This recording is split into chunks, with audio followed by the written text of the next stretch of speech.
संविधान दिवस। डॉक्टर अंबेडकर को क्यों कहा जाता है संविधान निर्माता? बाबा साहब की ये कहानी अनसुनी सी रह गई। आज 26 नवंबर को देश भर में संविधान दिवस मनाया जा रहा है।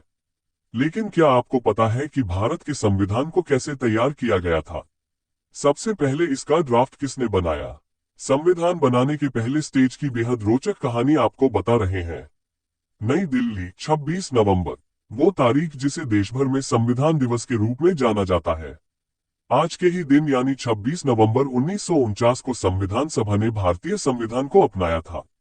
इसके बाद 26 जनवरी 1950 को हमारा संविधान लागू हुआ। संविधान के मूल्यों को बढ़ावा देने के लिए हर साल 26 नवंबर को संविधान दिवस मनाया जाता है। ये वो बातें हैं जो स्कूल कॉलेज में आपने जरूर सुनी होगी। हम सब ये भी जानते हैं कि डॉक्टर भीमराव अंबेडकर को संविधान निर्माता माना जाता है।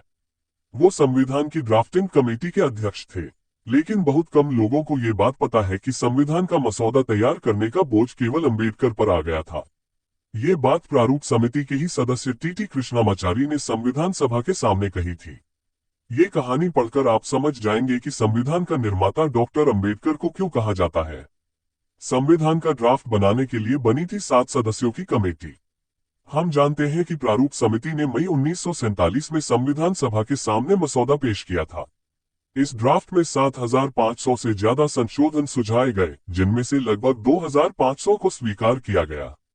संविधान सभा का मसौदा तैयार करने के लिए 7 सदस्यों की ड्राफ्टिंग कमेटी बनाई गई थी। इस ड्राफ्टिंग कमेटी के अध्यक्ष डॉक्टर अंबेडकर थे। वहीं कमेटी के सदस्य कन्हैयालाल मुंशी, मोहम्मद सादुल्ला, अल्लादी कृष्ण स्वामी अय्यर, गोपाल स्वामी अयंगार, एन माधव राव और टी कृष्णामाचारी थे। अंबेडकर पर आ गई सारी जिम्मेदारी। जब संविधान का ड्राफ्ट बनाने की बात आई तो 7 सदस्यों में से सिर्फ अंबेडकर ही मौजूद थे। इस घटना का जिक्र ड्राफ्टिंग कमेटी के सदस्य टी कृष्णामाचारी ने संविधान सभा में किया।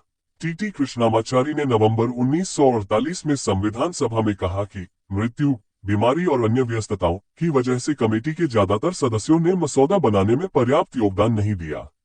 इसके चलते संविधान तैयार करने का बोझ डॉक्टर अंबेडकर पर आ पड़ा। अकेले अंबेडकर ने तैयार किया मसौदा। दरअसल संविधान सभा की प्रारूप समिति में जिन 7 लोगों को रखा गया उनमें से एक सदस्य बीमार हो गए, 2 दिल्ली के बाहर थे, एक विदेश में थे, एक ने बीच में इस्तीफा दे दिया, वहीं एक सदस्य ने ज्वाइन नहीं किया। इस तरह से 7 सदस्यों वाली कमेटी में केवल अंबेडकर के कंधों पर संविधान का ड्राफ्ट बनाने की सारी जिम्मेदारी आ गई। आकाश सिंह राठौर की किताब Ambedkar's preamble, a secret history of the constitution of India में इसका उल्लेख है कि ड्राफ्टिंग कमेटी की बैठकों में सभी सदस्य मौजूद नहीं रहे। जबकि डायबिटीज और ब्लड प्रेशर से पीड़ित होने के बाद भी अंबेडकर ने संविधान तैयार करने में कोई कसर नहीं छोड़ी। इतना ही नहीं, अंबेडकर ने करीब 100 दिनों तक संविधान सभा में खड़े होकर संविधान के पूरे ड्राफ्ट को धैर्यपूर्वक समझाया और हर एक सुझाव पर विमर्श किया।